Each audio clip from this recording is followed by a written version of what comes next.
अन्य महत्वना समाचार पर नजर करिए तो भारत पाकिस्तान तणाव वच्चे વધુ કેટલાક મહત્વના નિર્ણય વધુ કેટલાક મહત્વના ફેસલા ભારત સરકાર દ્વારા કરવામાં આવ્યા છે। વધુ કેટલાક અપડેટ અમે આપને આપી દઈએ। પાકિસ્તાનને ખુલ્લેઆમ સાથ આપનાર તુર્કીને મોટો ઝટકો લાગ્યો છે।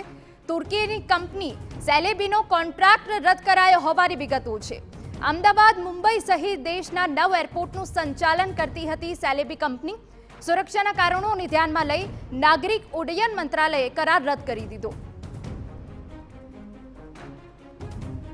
ઓપરેશન સિંદૂર બાદ ભારત પાકિસ્તાન વચ્ચે થયેલા ઘર્ષણમાં તુર્કીએ ખુલ્લેઆમ પાકિસ્તાનને સમર્થન આપ્યું હતું, હથિયારોની પણ મદદ કરી હતી। એટલું જ નહીં, પાકિસ્તાને હુમલામાં જે તુર્કીના ડ્રોનનો ઉપયોગ કર્યો હતો તેનું સંચાલન તુર્કીના જ કેટલાક ઓપરેટર કરી રહ્યા હોવાના અહેવાલ પણ સામે આવ્યા છે, જેને પગલે સમગ્ર દેશમાં તુર્કીના બહિષ્કારની માંગ ઉઠી હતી। ઠેર ઠેર વિરોધ પ્રદર્શનો પણ થયા હતા।